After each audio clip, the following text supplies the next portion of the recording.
in urinalysis proper. We will be talking about urine na this time. Specific for urine. Because a while ago, it's general knowledge of laboratory in. But this time, it's specific for urine. So, of course, we will start with the history. Okay. So, urinalysis, it marked the beginning of laboratory medicine. It includes observation of color, turbidity, odor, volume, viscosity, and even sweetness. Sweetness. How do you do? Okay. Long time ago, ako napadala na kita din. So, ang urinalysis daw, it's the first na morang testing for laboratory medicine because it's easy to collect the specimen because it's just urine. And in just using the urine, makatest na kaog different diseases that could correlate to diseases. And then, ang kanilang observation, yung mga color, turbidity, ang color if red, so they will think of, ano siya blood. So, naa siya urinary bleeding or bladder bleeding, mga hematuria, non. Ang odor naman, depending on what kind of odor, there are still different kinds of odor, different types of odor that is underlying to different diseases as well.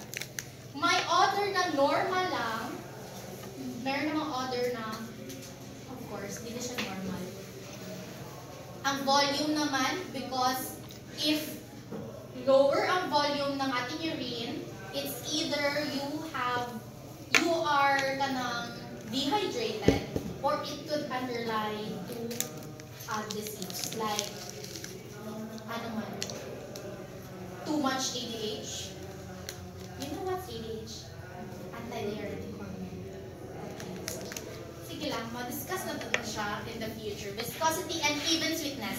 Kaning sweetness, yeah, diabetes. Would you imagine yourself tasting a urine? I think before, physicians do that. Or else, they would watch out for the ants. Daw. Ginatanaw nila if ang urine kanin ginadukulan og ants, therefore it's sweet. So it could correlate to diabetes. Yeah.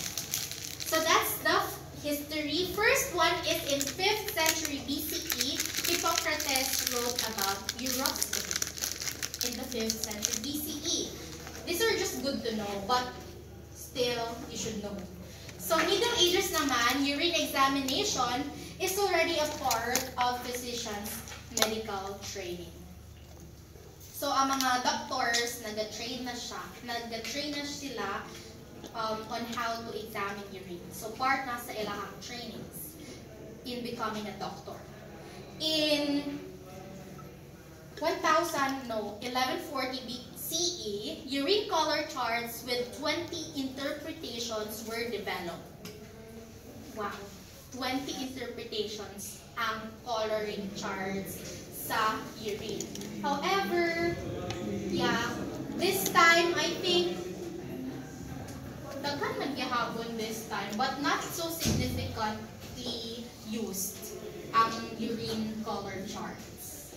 But color have different interpretations as well. For example, yung mga green na urine, pseudomonas. Green urine. And then, if red, it could be myoglobinuria or hematuria. Ang myoglobinuria is yung ano siya, muscle lang yan siya. Sa muscle part lang siya, na extraneous exercise that could cause having blood on the urine. However, meron ding hematuria that is caused by underlying disease na yun. Like, urinary, basta, bleeding in the urinary. Okay, that's it. There's a term for that. And in 1694 naman, Frederick Deckers discovered albuminuria by boiling urine. So, giboil niya ang urine, tapos na-discover niya ang albuminuria. Because albumin should not be seen in the urine. Okay. Next, for the history, in the 17th century, invention of microscope enabled urinary sediment examination. So in this time, in 7th century, since microscope is already invented, ginamit na siya to examine our urines. And nandiyan na si Thomas Addis, siya ang nag-develop sa methods of quantifying microscopic sediments. So, Addis count ang tawag niya. Addis count. So, ang microscopic sediment, it includes, again, crystals, gas, cells, different cells. So, that's for Addis count. That is developed by Thomas Addis. And in 17th century, again, nandiyan na-invent ang microscope. So, nag-improve na ang testing of urine. Hindi lang siya through visual observation, yung color lang. So, na-added na ang microscopic examination of the urine. Now, in 1827, Richard Bright integrated urinalysis into routine medical exams. So, hindi lang blood testings, kanang mga clean chem na test, or hematological test, or immunoserotest, but urinalysis is already a routine medical examination. Included na siya. So, if magpa-check up ka sa physician, usually yun na kapag ikalintura ka and all, iubo ka, ang basic na i-request sa physician sa imuha is CBC and urinalysis. That's basic na physician request. Okay, so that's the history. Now, there are two unique characteristics of a urine specimen account for this continued popularity. Popular na ang urine specimen to be tested because, number one is, urine is readily available and easily collected specimen. Comparing to blood, diba, uban hadlok og needle. So, it's difficult to collect blood. However, if urine, syempre, we all urinate, it's easily collected. So, that's making the urine specimen famous or kanang easily available in testings. Second reason is that urine contains information on body's major metabolic functions which can be obtained by inexpensive laboratory tests. True. Urinalysis ang sabi ng patungkailan namo or lecture namo sa review center, na sila negosyo na laboratory. And kari daw ang urinalysis ang medj nakuog income. Because in a urine strip bottle, dagan na siya maybe 100 or 50 strips. So, let's say 300 pesos lang yung isang bottle of urine strips. Pero, for example, 50 na ka-patients ang pwede i-test. So, ang urinalysis, how much man? Let's say 65 pesos ang urinalysis. So, 65 times 50. So, malaki na yung ROI. Just urinalysis. Because it's inexpensive. So that's also the advantage of having urine specimen. It's inexpensive and nandiyan na yung metabolic functions. You can already see glucose there. If not glucose, okay, positive na yun siya sa diabetes. Because even though you are diabetic, sometimes hindi pa na detected on your urine. Even though you have diabetes.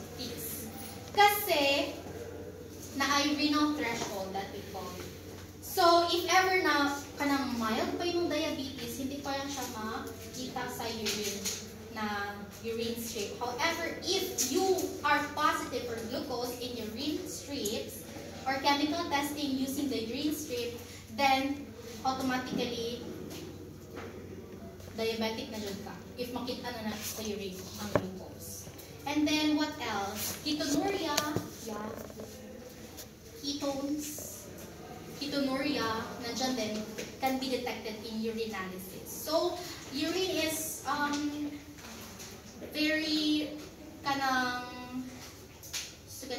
efficient siya for me na sample because it is inexpensive, tapos reliable din siya, cost-effective din siya in the laboratory setting. Next naman is the urine formation. So, the urine is formed through kidneys filtering plasma. Okay? So, ang ating kidneys, they filter plasma, they reabsorb mga nutrients na needed ng ating body, and they excrete those unneeded na mga waste. So, ang kidneys ang number 1 organ that is used in urine formation. Okay? And then, approximately 170,000 ml is filtered daily. Okay? Ang ating kidney nag-filter ng plasma of about approximately 170,000 ml. And then, ang average daily urine output is 1,200 ml. So, that's 1 liter.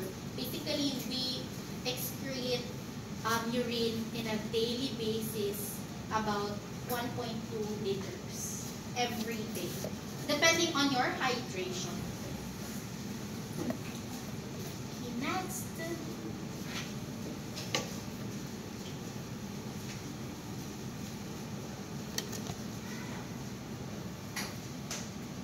Okay.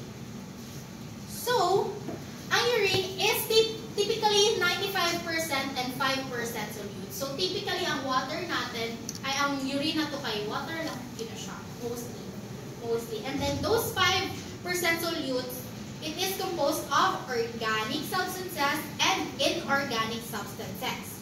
Inorganic substances, it includes urea, which makes up about half of the dissolved solids, creatinine, and uric acid. Ang urea it's a waste product of liver from protein and amino acid breakdown. So, if we ask you, what is the major organic substance of urine? What is your answer? Urea. Urea. Okay, that's must know. Must know yan ha. Ang major organic substance that is found in urine is urea. Don't forget that. That's urea. Okay, for inorganic substances naman, we have chloride, sodium, potassium. Ang chloride is the major inorganic substance of the urine. Again, if we say major organic substance of urine, what is it? Urea. For inorganic substance, what is the major? Chloride. Okay, that's also must know. You should remember that. However, dili lang kani yun ang content ng urine. There are also some parts like some contents such as hormones, vitamins, vitamins na from medication, ganon, like vitamin C, meron din yan, that could also interfere with the contents of urine. And then, meron din ammonia, meron din nitrogen, which belongs to the organic substances, ammonia and nitrogen. And then, ang inorganic substance naman, you could include also calcium, phosphates, ganon, and sulfates. And then, ang urine then, it is composed not just with organic substances and inorganic substances, it can also contain cells and gases. Okay. Which, again, ano natin yan, ma-encounter in the following topics. But that is the basic na information that you should remember. The organic substances and inorganic substances that are present in our urine. So, urine volume.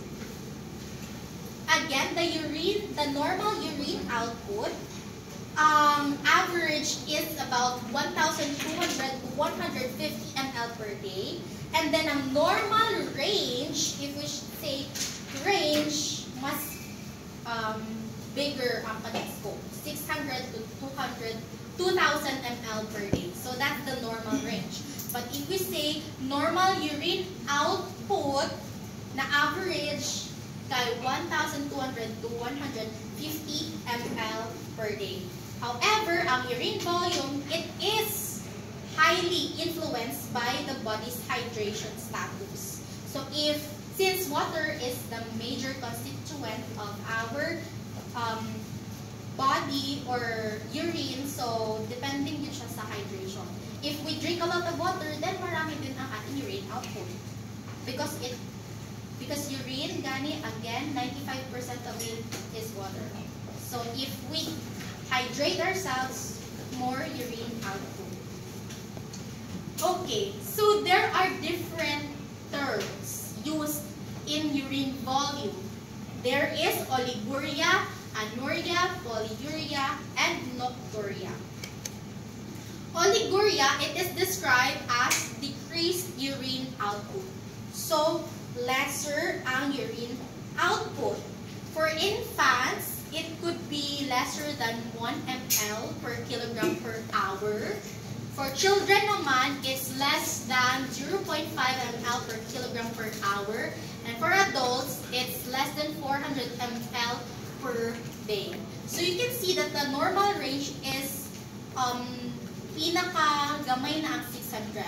So if ever lesser than 400 ml per day ang imong gina-excrete, then you are experiencing oliguria. And the causes of it is dehydration from vomiting, diarrhea, sweating, or burns. So because all of these, you are excreting fluids out of your body. So that causes dehydration, causing our urine output to be lower.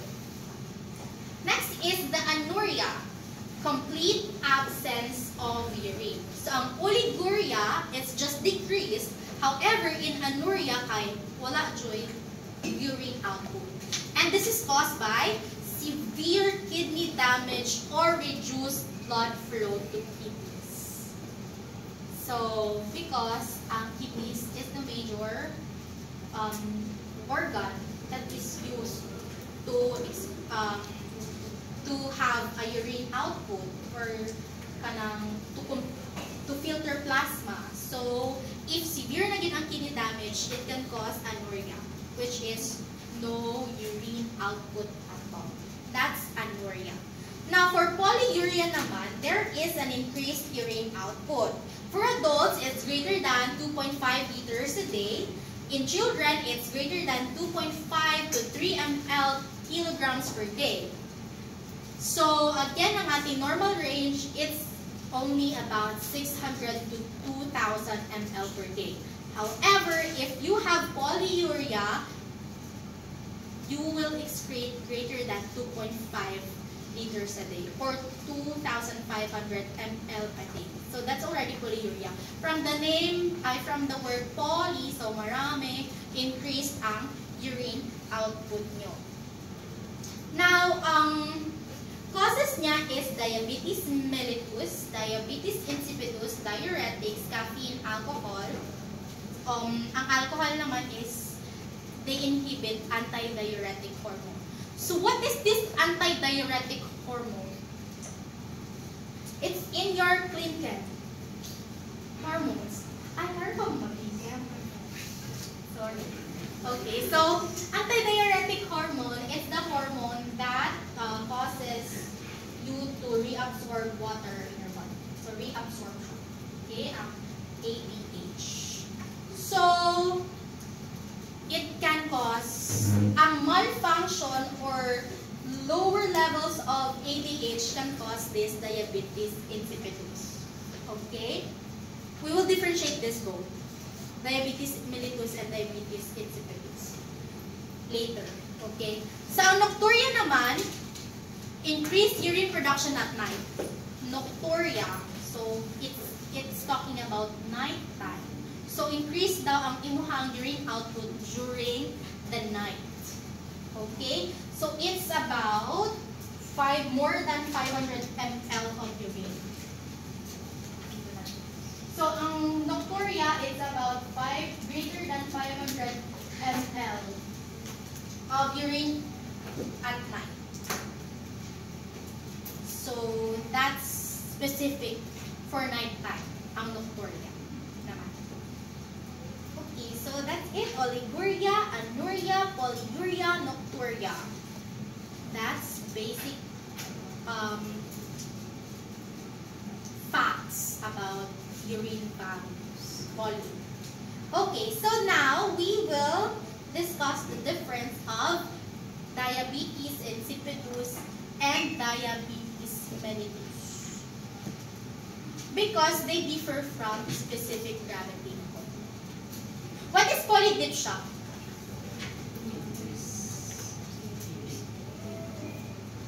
Intake.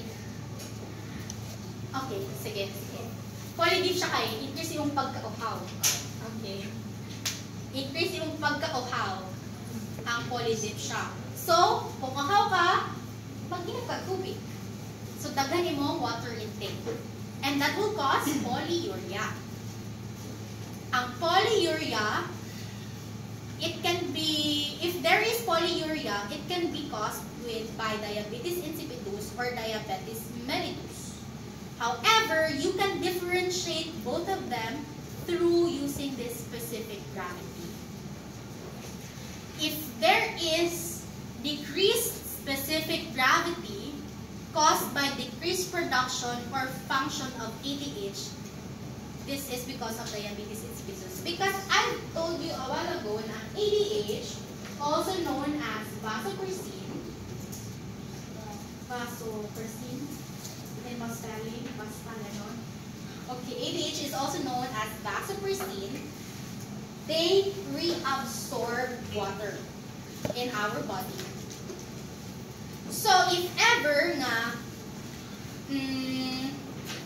decrease ang production ng ADH or malfunctioning ng ADH, wala nag-reabsorb ng water ang atong body.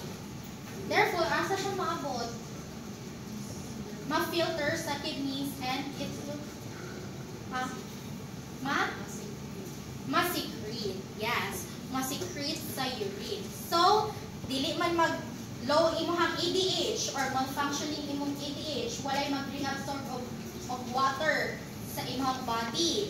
So, walay reabsorption, so puro excretion. So, ang water maadto sa kidney and then turning into urine. So that's diabetes insipidus.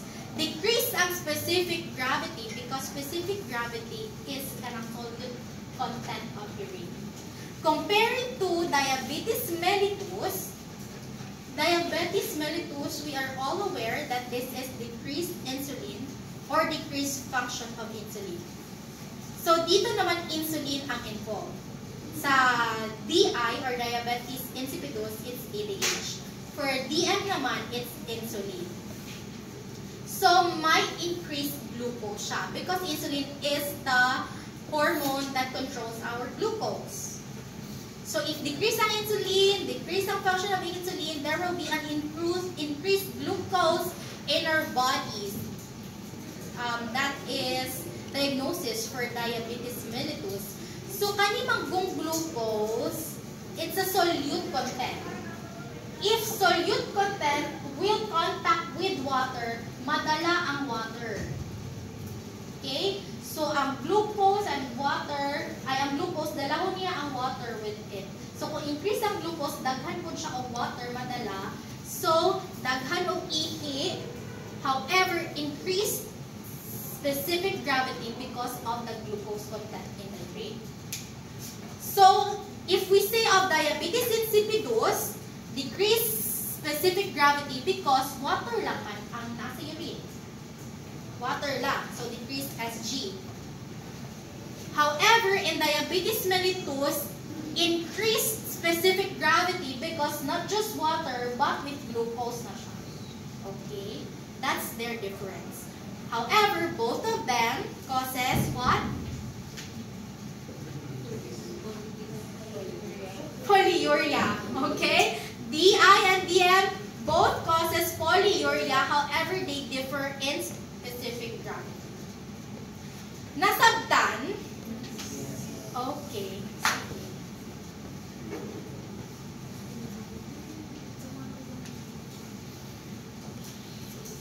Next slide. We will now go to the specimen collection. Sorry, may kaya kong slides. Anyway, ang containers, ang required na containers for specimen collection for urine is clean, dry, leak-proof containers. So it should be clean tapos dry para walang interference of results. And of course, leak-proof containers. And then, ang preferable na container urine collector is disposables. However, laboratories tend to reuse those containers para picking.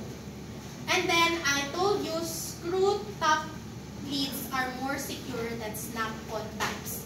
Yung screw top leads, again, kung i-screw pati mo bago siya ma-open, and then yung snap-on types is yung sa sauce na ganun-ganun lang. Okay. And then, na-miss ko ito. Containers come in various sizes. Adhesive bags for pediatric use and large containers for 24-hour collection. Have you seen this one? Adhesive bags? Wala pa? Not familiar? Oo. Yeah. Okay. So, ang babies, we do not know man good no kung paano sila mag-ihi. Di ba sila kabalo? Like, mag-ingon ba rin sila mag-ihi kung mama, baby pa kaayo. So, pili. So, we don't, random sila nag-ihi. So, for us to collect that, we will use adhesive bags. Bag yan siya, plastic siya na bag, and then na siya adhesive para ipilit dito sa kanyang urinary organ. Okay? So, that's adhesive bags. And then after collecting that, i-transfer lang din ulit sa containers natin. And then for large containers, for 24-hour collections, because there is also a urine specimen that we call 24-hour collections. So, from the name itself, 24-hour. So, full day, i-collect mo yung urine.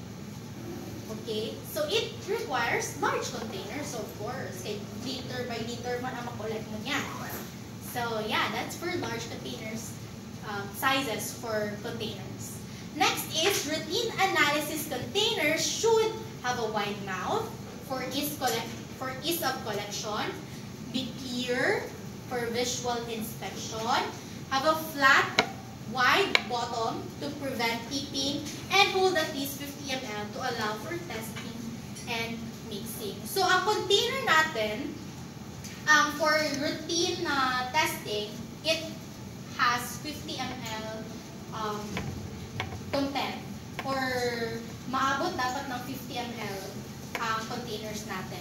Because our testing requires 12 ml. Okay? In our urine analysis, or urinalysis, that includes microscopy, chemical testing, we only need 12 ml.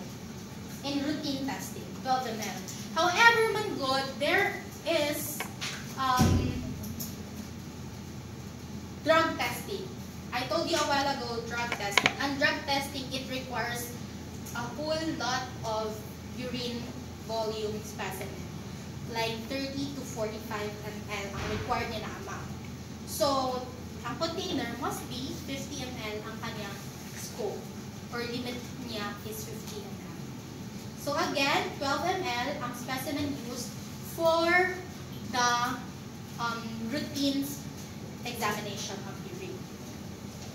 Next is sterile container. containers are required for microbiologic studies and situations where analysis is delayed greater than 2 hours. So, I will highlight on this, microbiologic studies. Of course, if hindi sterile ang containers, then possible na anay microorganisms na contaminate ato ng containers. So, it could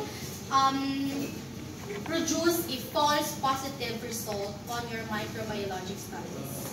So it should use, in microbiologic studies, it should always use this sterile containers. Sterile. If we talk about fecalysis, fecal analysis, should we require sterile containers? Yes. Yes? Yes. Pwede nang hindi. For feces, fecal analysis. Pwede nang hindi. Okay? But however, kasi in the laboratory, na-encounter naman ni sa lanang, I think. Ang kay nilang container kay different. Ang isa kay sterile, ang isa kay parang normal lang na container. So, ang gina-require nila for urine analysis is sterile. And naman sa fecal analysis kay, dili na kayo nila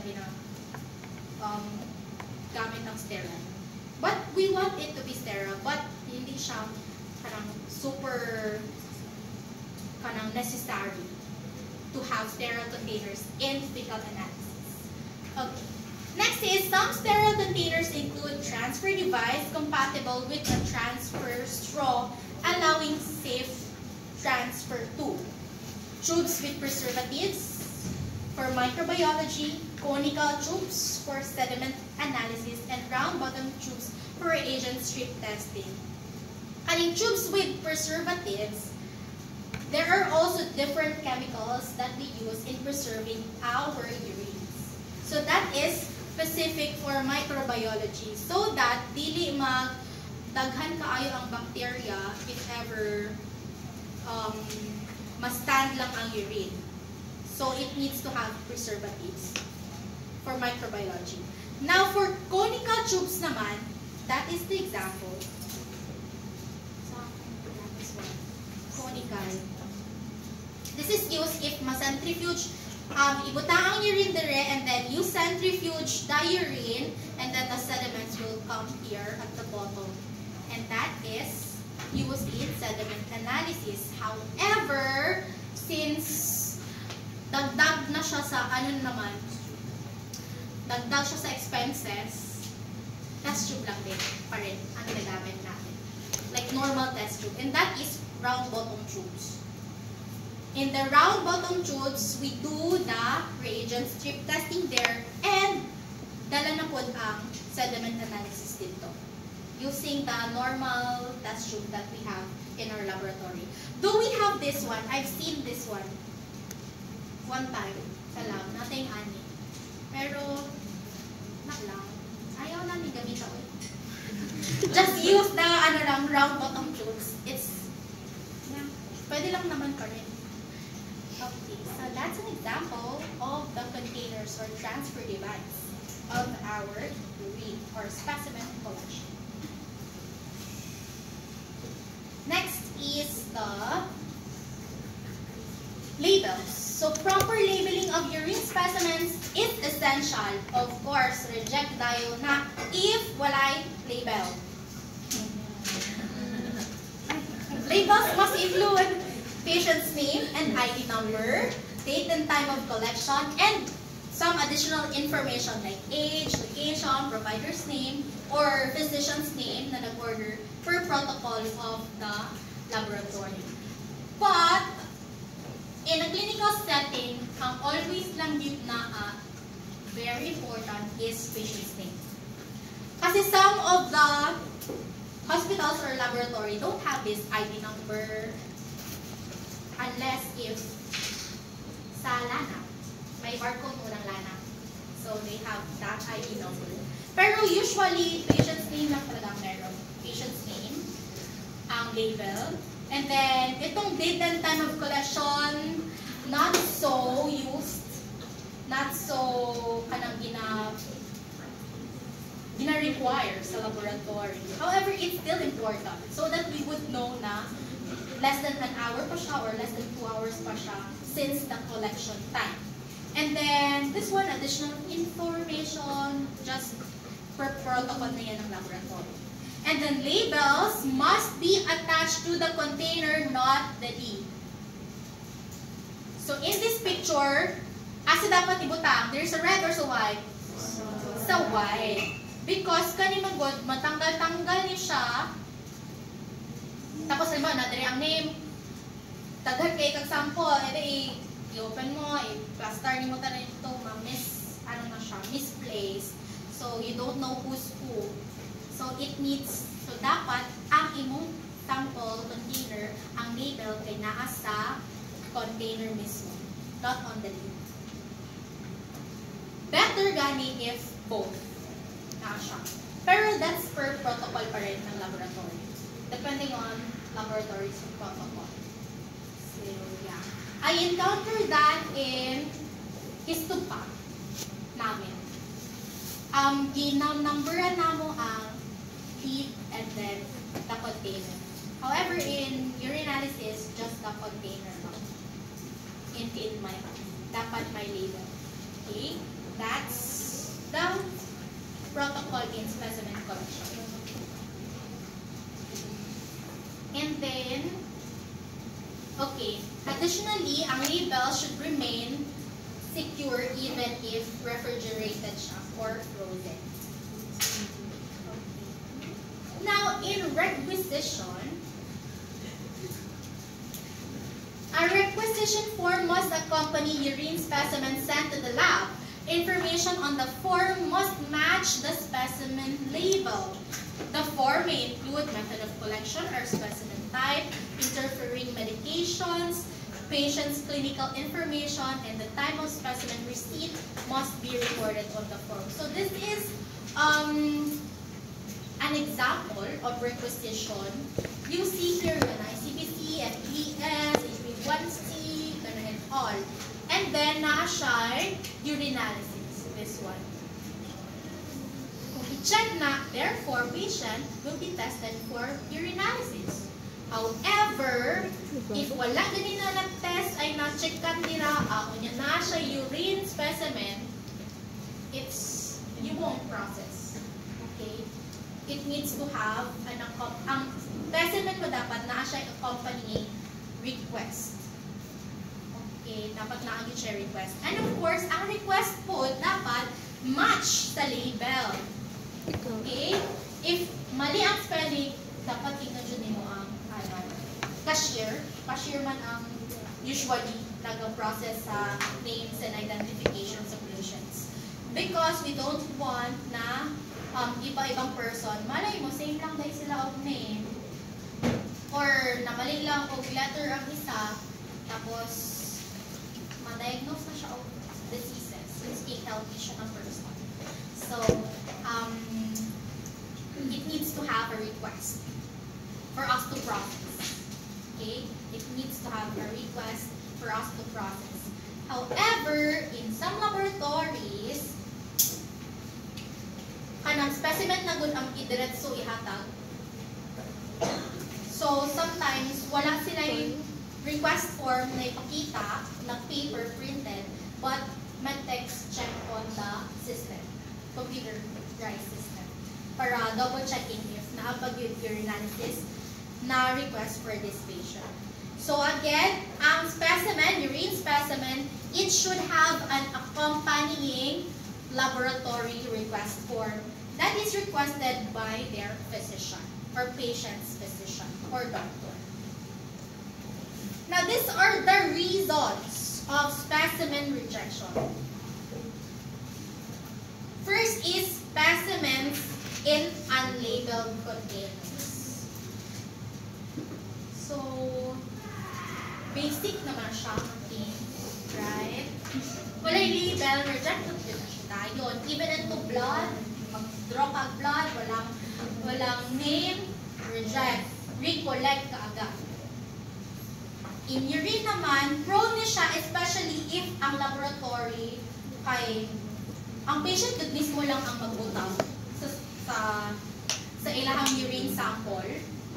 So that's Tapos wala sila na-remind na please butang ni name sa container. Sometimes makalimutan na nila, so magbutang lang silang sample dito sa basket, and then you will receive automatically reject and recollect. Reject agad. Second is non-matching labels and requisition forms. Again, I told you na po a while ago na dapat mag-correlate ang request form to the label to make sure na this patient is really the patient that we are going to see or we are going to test. Third is specimens contaminated with feces or toilet paper, because feces could interfere with our microscopic studies. So, malay mo, ang feces naturally have bacteria. Ang ating urine, no, we don't have bacteria. We shouldn't have bacteria on our urine. So, it could contaminate our specimens. So, dapat walang feces or other toilet papers na makit-an dito sa container. That's why as well yung specimen container natin kanina, it should be clear so that makita na doon sa basit na yung mga interfering substances that is visible to the eyes. So we could reject that if we can see that. Fourth naman is containers with contaminated exteriors. Yung outside of our containers. If example po daan kay same thing, feces gyapon, like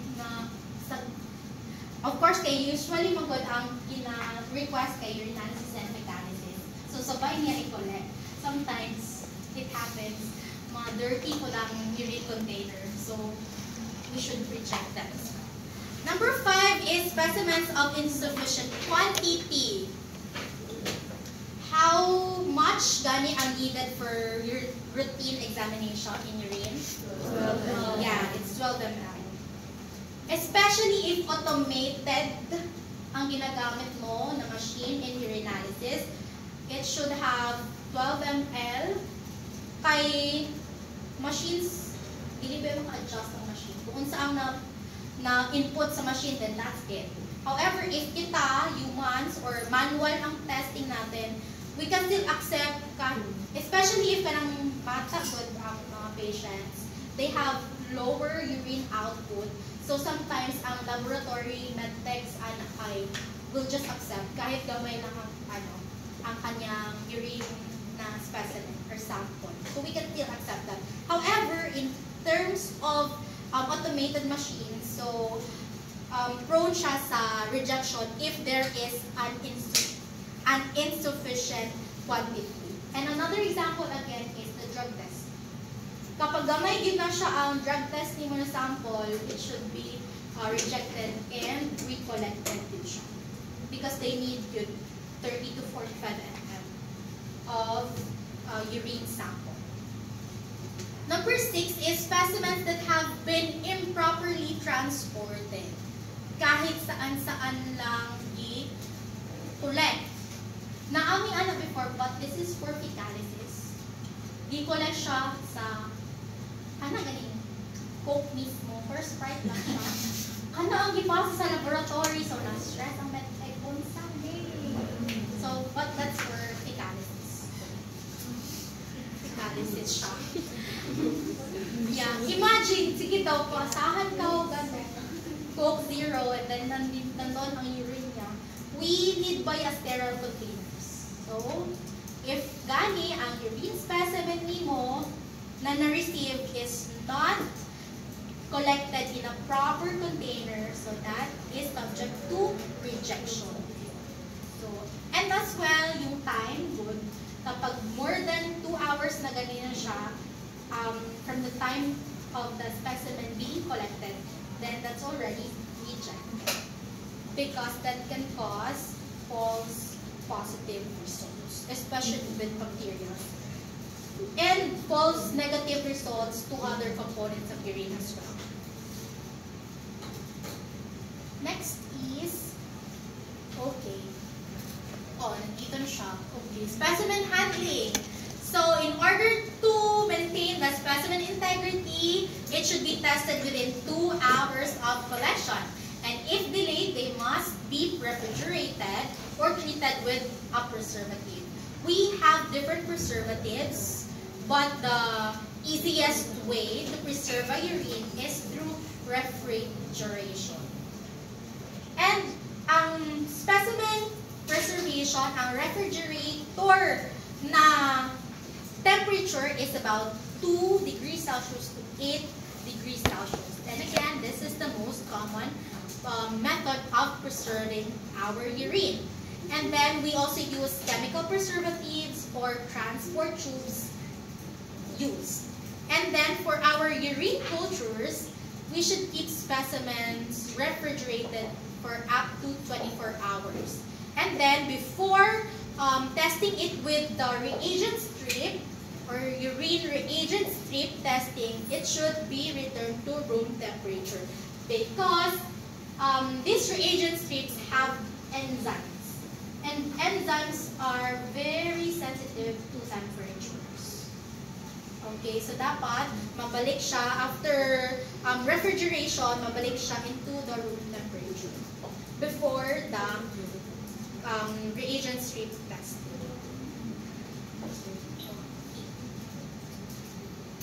Now this is the examples of urine preservatives. You can see this on Streisinger na book. Yes, Streisinger. First is they have advantages and disadvantages, each preservatives. First, for refrigeration, ang advantage niya kay it does not interfere with chemical tests. However, ang disadvantage niya is precipitates, amorphous phosphates, and urates. Okay, this amorphous urates and phosphates are microscopic sediments of our urine. So you will learn that in the future. So if we think of specimen na refrigerated, then we could expect that there is some amorphous phosphates and urates. So it's important as well to know na ang sample nimo, halimbawa, test na microscopic exam for urine, and then you see amorphous urates and phosphates, you should ask, unsa ni na refrigerate ning sample or not? Because if refrigerated, then might be that is just caused by refrigeration. But if not, then positive talaga na ang patient has this amorphous phosphates and urates or urates. Then, ang additional information niya, it's refrigeration prevents bacterial growth for about 24 hours. So, easy and simple to do na preservation is refrigeration. Next is boric acid. Boric acid, it prevents bacterial growth and metabolism. However, ang kanyang disadvantage is it interferes with drug and hormone analysis.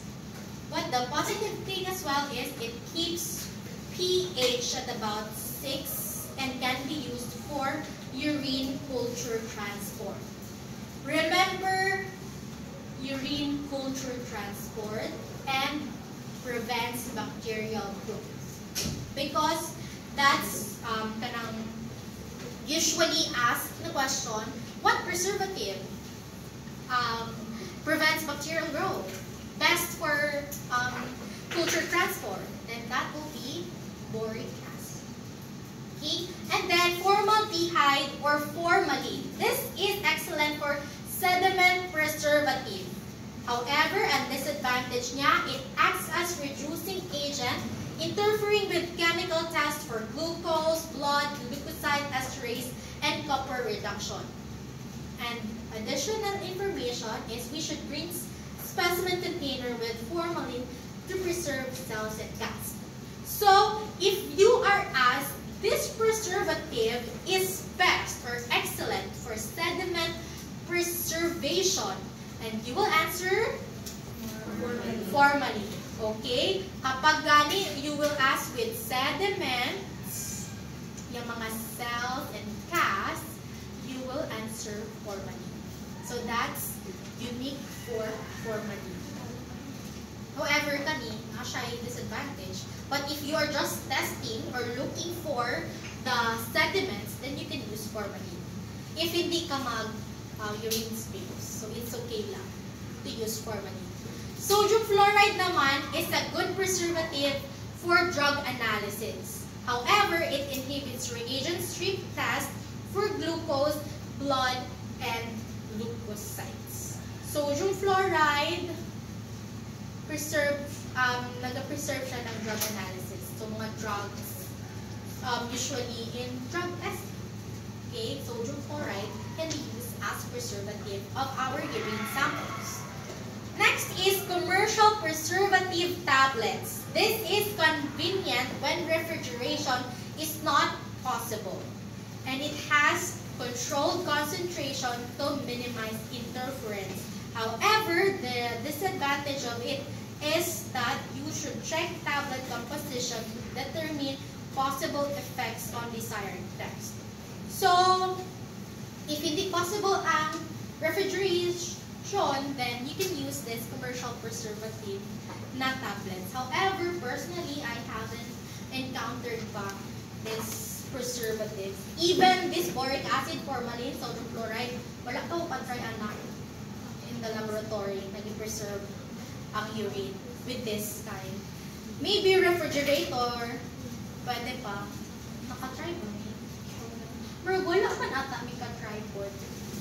Nag-preserve ang urine using refrigerator. I think wala pa mo ma-encounter na nag-preserve ang urine. Okay? Because they are all tested right away. Another one is meron ding thymol. Additional na mga preservative. Thymol.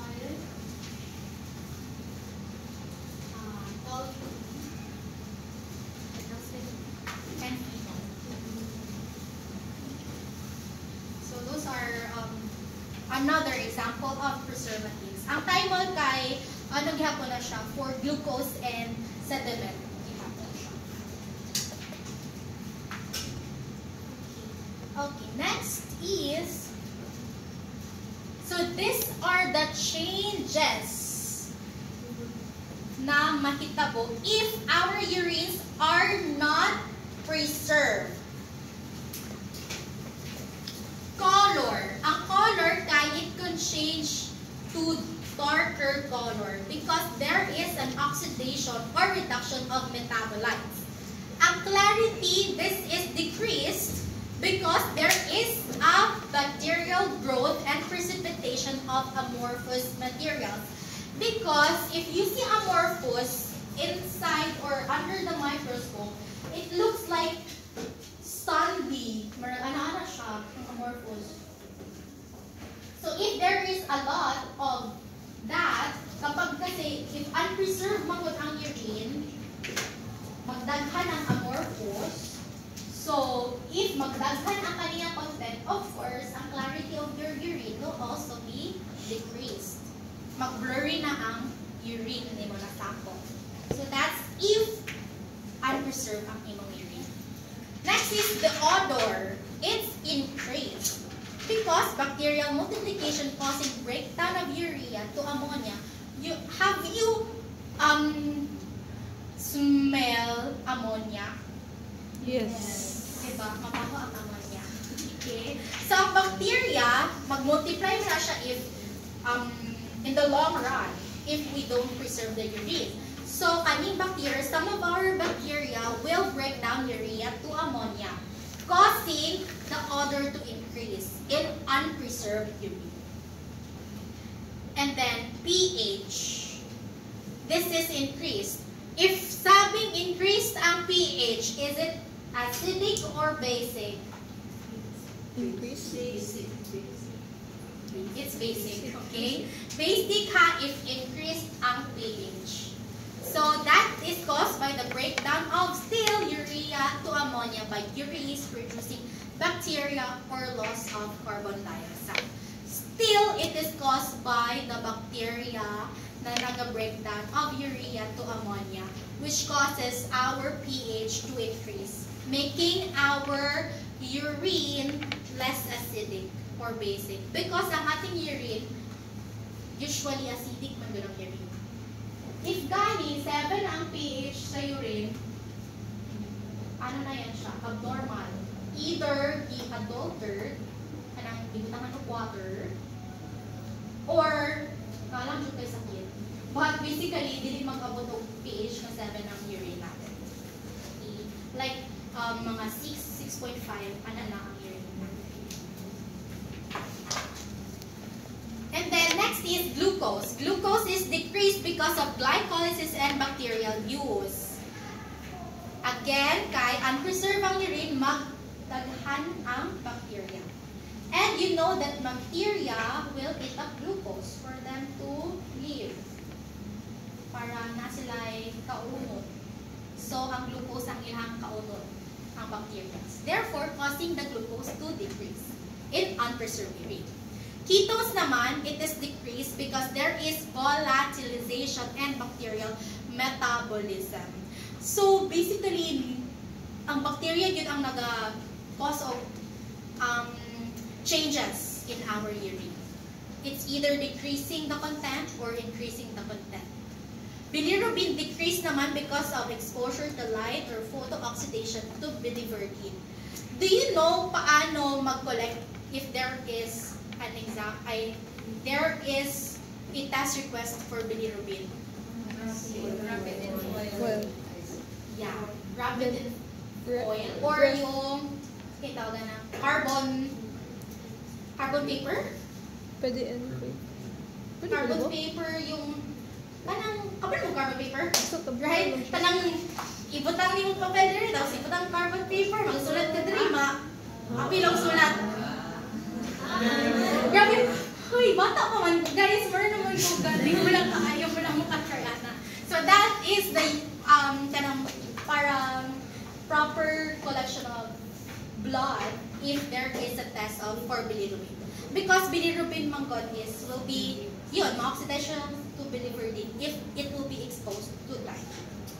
Especially sunlight. So, yeah. Some laboratories just consider na any other paper lang na i-wrap around it. Na po laboratories nga, di na sila mag-wrap. Kay iniisip nila is, ito sunlight lang ma-oxidize. So, kanang normal lang na light, hindi man ma-oxidize ang bilirubin to biliverdin. That's some of the laboratories. So, they don't usually cover na. But, siguro standard precaution or standard procedure, protocol, you should wrap it up, the sample, with carbon paper or any other paper depending on the laboratory's protocol. And urobilinogen. This is decreased as well because there is an oxidation to urobilin. Ang urobilinogen, it's normal. Normal lang na meron tayong ganun in the urine. This one. Ang urobilinogen. Nitrite, this is increased because there is a multiplication of nitrate-reducing bacteria. Because of increased or multiplication of bacteria, some of those bacteria are nitrate-reducing. So if you reduce nitrate, it will become nitrite. So mag-increase ang nitrite content if there is, if your urine is unpreserved. And then red and white blood cells and casts are decreased because there is an disintegration in dilute alkaline urine. Because na alkaline na yung urine, mag-disintegrate yung mga red cells, mag-burst na lang sila, so mag-decrease ang content or number of red and white blood cells. Bacteria naman, again, because bacterial multiplication is very prominent in unpreserved urine, so it should always increase. Increase good na always ang bacteria in unpreserved urine. And Trichomonas, additional naman you know what's Trichomonas? Yeah, it's a parasite. Decrease siya because loss of motility in death. Because ang mga parasites kay mamatay na muna sila kung na sila kasi nutrients and kanang dili sila in the right environment. So, there will be a decrease trichomonas in unpreserved urine. Mamatay sila. Now, there is to remember na siya pneumonics. Ano lang ang increase dyan? Odor. And nitrite. So, ang mnemonics niyan is pH, P, bacteria, and then odor, and nitrite. So, parang ang aming mnemonics niyan is pabaon. Pero sometimes, naapoy, ano na lang, albumin ba yun? Or ammonia? It could be ammonia din. Ammonia. So, parang ang ginaano na niyan is pabaon. Like pH, bacteria, ammonia, odor, and nitrite. So, those, if you are asked, what are the contents that are increased in unpreserved urine, so you just remember this mnemonics. Okay, and then the other contents decrease na sila. So that's the changes. The analytes na mag-change in the unpreserved urine. So, okay, now we are in the types of specimens. Honey, I mentioned this multiple times a while ago, the kind of types of specimens. Okay. First is the random specimen. Ang random urine specimen is the most common. Kay convenient man siya. Anytime man siya. Random specimen from random, so it is collected in any type. Random. So this is mostly used, commonly used na type of specimen in urine analysis. Next is the first morning specimen. From the name itself again, first morning, so the first urine that you will void in the morning, that's first morning specimen. What do you think is the best na screening for that? Yes, pregnancy testing. Because concentrated ang urine mo niya in your first morning na void of urine. So, to prevent false negative sa pregnancy, you should use first morning specimen in pregnancy testing. And also, nandyan din ang orthostatic proteinuria.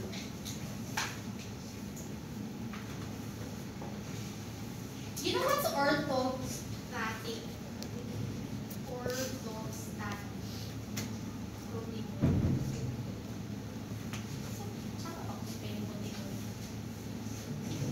Anong spelling ng proteinuria? Yeah, proteinuria.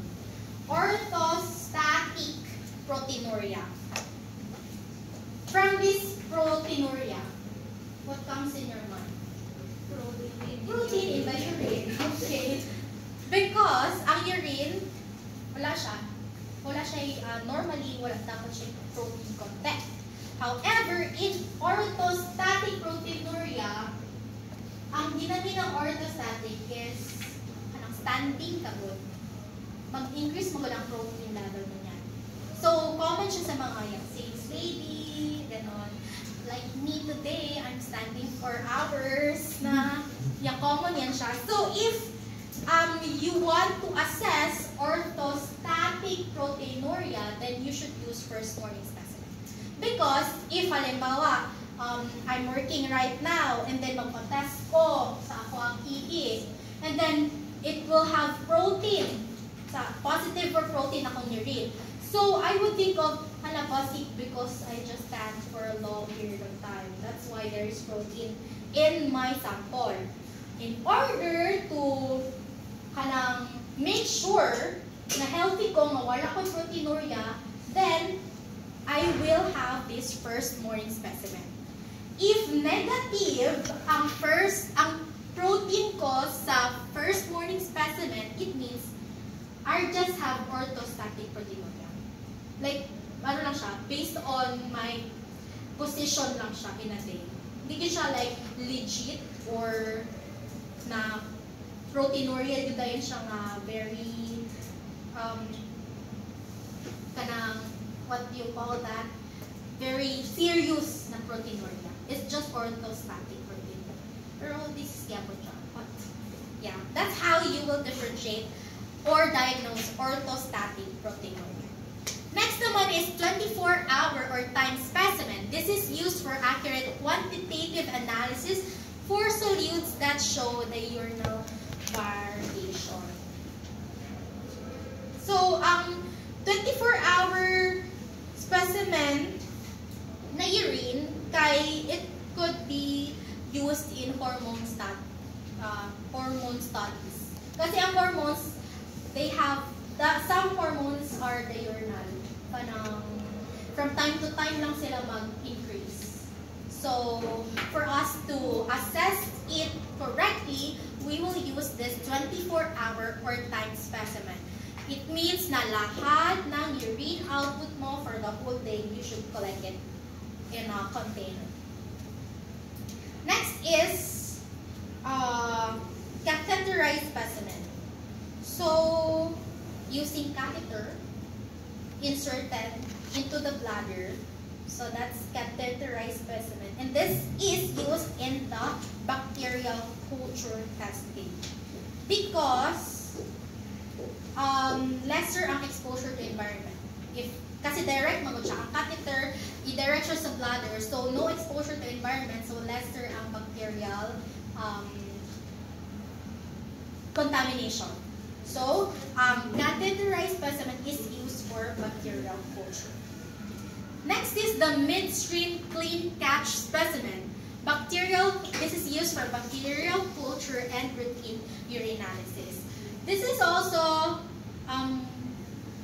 the basically or commonly used method in urinalysis because ang midstream could be accompanied in random specimen. Because in random specimen, any time of the day, that's the sample. However, in collecting that random specimen, you will use this midstream clean catch. What do you mean by this? Mida, have you tried urinalysis? Yes. Kung sige, instruct sa medtech. Yeah, tunga-tunga. Yeah. Some medtechs, some dito kabalo na. Especially if cashier, magbayad, wala instruction na, ma'am, sa tunga-tunga nga ihimong i-collect. Because they don't know if they are not medtech. So, but as medtechs, if mag-encounter kang patients, we should notify the patient na tunga-tunga sa imong ihima ang i-collect. That's midstream clean catch specimen. So that's also good specimen used for bacterial culture, and again, it's used in routine urinalysis, just like integrated in the random specimen collection. Next is suprapubic aspiration. This is also good for bacterial culture and cytologic examination. Remember cytologic examination because it's specific only for suprapubic, yung cytologic examination. If you hear cytologic examination, what comes in your mind? Cells. Very good. Yeah, cytology is the study of cells. So, usually, ginagamit niya siya sa histopath. Sa histopath siya na sample. Cytologic examination. And that specimen collection is called suprapubic aspiration. Ang suprapubic is kanang needle i-insert sa abdomen na part into the bladder. That's suprapubic. Next is the prostatitis specimen. It is for the detection of prostatitis. So it has three different methods. The 3 glass collection, pre and post massage test, and STEMI mirrors test for the 4 glass method. We will just overview that later on the next slides. However, kani siya is must know or just good to know, especially kaning 3 glass collection. I think this is the most frequently asked question kani about prostatitis specimen, this 3 glass collection. Next is pediatric specimens. What do you use gani in pediatric? Yes, adhesive bags. So naay urine bags specific for pediatrics or babies that has adhesive that could just kapilit lang para dito makolek ang urine. Next is the drug specimen collection. Very special again ang drug specimen because it requires a lot of volume, urine volume, and strict basta drug test. Wala pa man mo pa-try, no? But in drug testing, naay mo pantay. Pero di mo matanawon magiging ito. Like, naay bar, no? Naay bar, mag-ano lang siya sa gilid-gilid, anak lang siya. Para to make sure na dili adulter, dali mo i-cheat ang imang sample. Yeah. May specific pa na slide for drug test later. And then, additional, not in the slide, I want to add another method or types of specimen, that is afternoon specimen.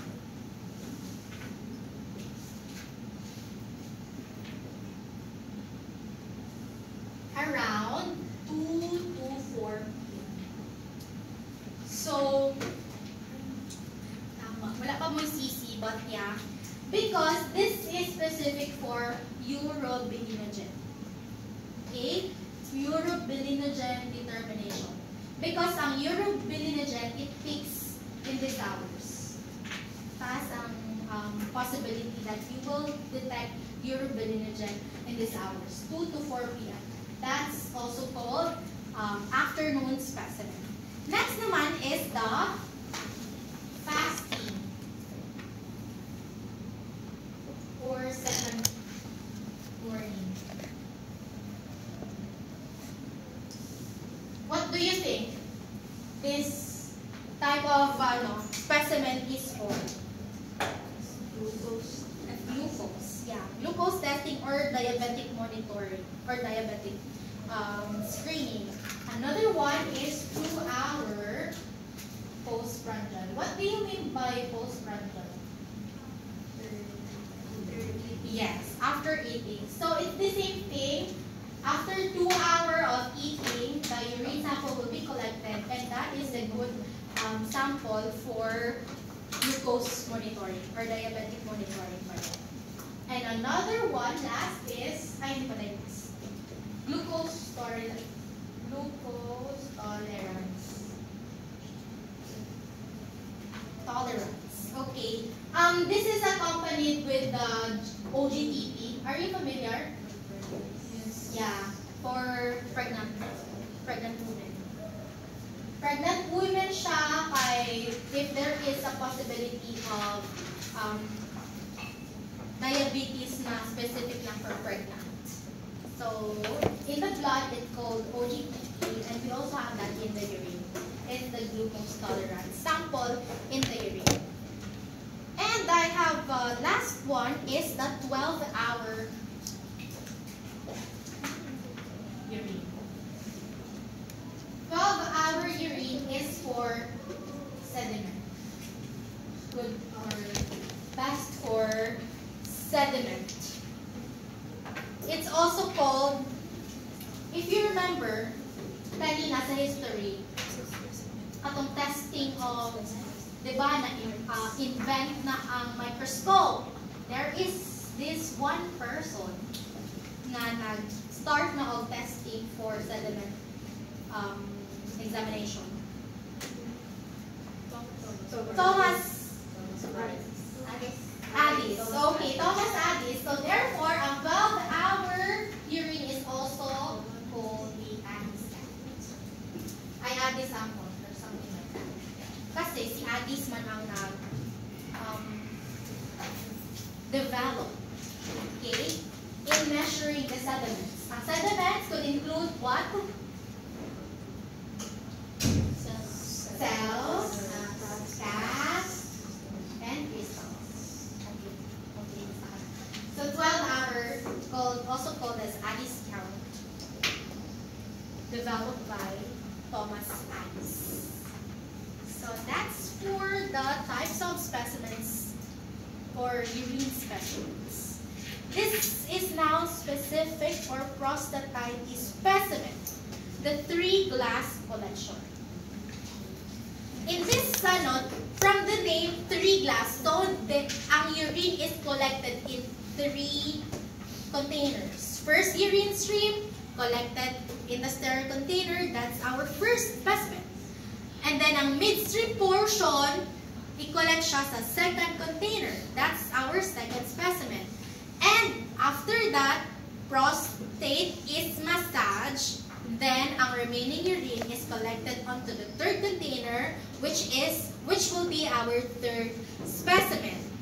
Now, ang cultures, quantitative cultures, are done on all 3 specimens. Ang microscopic exam naman is done on the first and third specimen because we will now indicate if the patient is positive or negative for prostatitis infection if the third specimen has WBC count and bacterial count 10 times higher than the first, then that could conclude that the patient is positive for prostatitis. Again,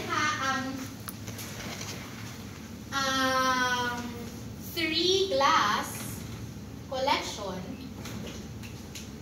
ang third specimen or third container should have greater than 10 times greater ang kanyang bacteria and WBC count than the first specimen for us to positively diagnose or positively conclude that the patient has prostatitis. It should be 10 times ang bacteria WBC higher than the first. However, if ang second specimen is positive, therefore, invalid ang case. Kasi control man ang second specimen. Serves as control. So, if ever gani positive ang second specimen, it could mean that that patient has bladder or kidney infection rather than prostatitis. So, for us na ma-indicate na na-ay prostatitis si patient, again, ang third specimen, 10 times higher ang WBC and bacterial count comparing to the first specimen. That is how we will conclude that the patient has prostatitis. That's all in one void. Okay? First urine o tapos collected midstream portion. So, patuloy-tuloy yan. Patuloy-tuloy. In collecting that. Personally, I haven't encountered pointing at it. Because it's not common. Yeah, it's not common. Kani, it's just good to know. Pre and post massage test. From its word from the word pre and then post. So, after prostate massage, that's post-massage. Before naman is pre-massage dose. A positive result indicates significant bacteriuria in the post-massage specimen. That is 10 times higher than the pre-massage bacteria count. So, if i-test ni sila both, if 10 times higher ang bacterial count sa post-massage, then that is positive for prostatitis. And for glass method naman, we're lang siya, same lang siya sa 3-hour class. So, VB1, initial voided urine. midstream naman ang BB2, nadagdagan lang siya itong EPS, express prostatatic secretions. And then it is cultured and examined for WBCs. Ito naman is post-prostatic massagery. This is like during the massage, ito EPS. Ito naman ang sample after the massage. Okay, so EPS is abnormal if it contains greater than 10 to 20 WBCs per high power field. And then cultures are tested in all specimens. So basically the same thing with the 3-glass method, however, na lang siya additional na EPS. This express prostatatic secretions. Pero ang kanyang diagnosis is in the EPS. Abnormal siya if greater than 10 to 20 WBCs per high power field, and it will diagnose the patient as prostatitis, positive for prostatitis. Okay, next one is drug testing. Oh, this is the last slide. Praise the Lord. Okay. So, ang drug test specimen collection, important ang COC, chain of custody. Ang chain of custody, this is to document the whole process or every step from collection to results. That's specific for drug test specimen. Ang COC, chain of custody. And then, ang COC naman, it ensures sample identity and integrity, and this is required for legal validity. So, naay specific personnel, naay training for drug test analyst, DTA. Wala ko na training anak. But, dagdag na siya na credentials in the future if you want. Because naay training for DTA, so, sila lang po ang maka-test ng drug test. Okay? Dili sa ganyan. Di ba ang basic laboratory kay microbiology, hematology, and all, not all laboratories have this drug testing. Because dapat na sila medtech na certified for drug testing. That includes trainings. Dagdag sweldo po. Okay. Next is tampering prevention includes tracking all handlers of specimen, secure handling and restricted access, verified donor ID like photo ID or employer confirmation. Okay. Ang ating drug test patients are not called patients but donors. They are called donors. And in drug test lang po ka, sa lahat ng laboratory tests na you will undergo, they will require photo. Ay, no, dapat ito nito. Because in case positive ka, okay, okay, so, that's why important ang COC sa drug testing because it involves legal action na good. Of course, kung positive for drug test, drug addict siya. But there are also interferences because some of the, halimbawa, if magpa-drug test ka, napo na sila ipa-answer na questionnaire to you. Like, if you have medications na gina-intake, because it could also cause positive results on drug testing. So also, naano siya, COC yapon, it's still the step in drug testing, like questionnaire and all.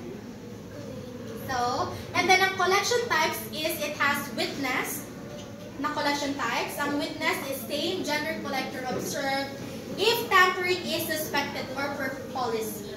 And ang unwitness naman handed directly to collector after voiding. So, ang witness na ay mag-observe sa donor, and then ang unwitness from unwitness, so parang nag-collect na siya, diretso ihatag sa collector after boiling. Now, ang specimen temperature must be checked within 4 minutes. Okay, and then acceptable range lang, remember this range. 32.5 Celsius to 37.7 degrees Celsius. That's the only temperature that is acceptable for drug testing. If magtaas or magbaba na ng temperature, that's possible for adulteration. Patawag tayo ka sa, informing the supervisor agad yan. If naalay yung some differences. And, yeah, because out of range temps suggest tampering or adulteration. I-cheat niyo mo yung sample.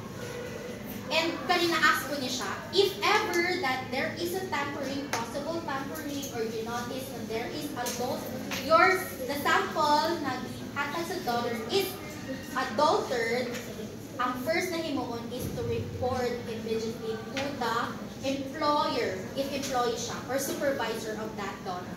Usually, man God, ang nagpa-drug test is those hired in a company. Like, employees sila sa isang company. So, if ever there is tampering or possible adulteration, automatically inform the employee. Inform the employer so that sila na ang mag-imoon sa kanang disciplinary action ba or sa patanggal nila or retest and so on. So, yeah.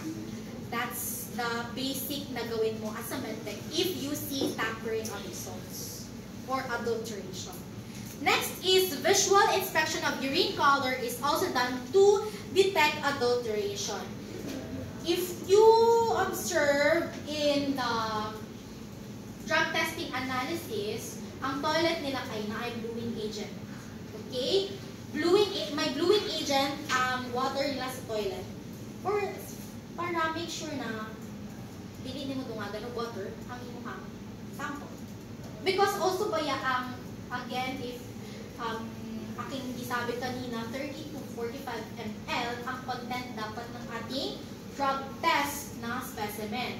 So, if ever, gamay lang imo na collect, i-reject man dayo na siya sa tig-collect. So, tamadan naman ka mag-collect. So, butangan na lang imo water. So, it's not acceptable. So, ang toilet, ginalagyan ng bluing agent. And also, mag-interfere po na siya sa pH. A while ago, I discussed that. Kasi usually, ang range ng ating urine is just 6.5. Dili kayo common ng 7, but it could be. But there is a possible adulteration if abot ng 7 or 7.5. Next is, specimen is then labeled, packaged, and transported per lab protocol. Very important ang labeling sa drug testing analysis. Like, naa sila label on the container, meron din label on the lid. And that sample, gina-store pa na siya in the laboratory for, I think, 1 week man ata or 1 month. Naka-duty ko ang laboratory before nga may drug test, di na gina-dispose. Because after in a whole day, after mahuman ang shift sa medtech, kapag na-preserve pa na ang urine, but if mag-out na, gina-discard naman ang mga urines. Discard the urine and then dispose the container. However, for drug test samples, naalang na siya drug. Ina-store lang siya up until, if I'm not mistaken, 1 week. 1 week before disposing. Because if there is possible positive result, then we can retest or make sure if tinuod ba dyan ng positive ang patient. So that's for drug test na samples. Okay. So, yeah, that's the last. Paspas kayo? Sige, maghinay na ko next time. Okay, so what time is it? What happened to day 5?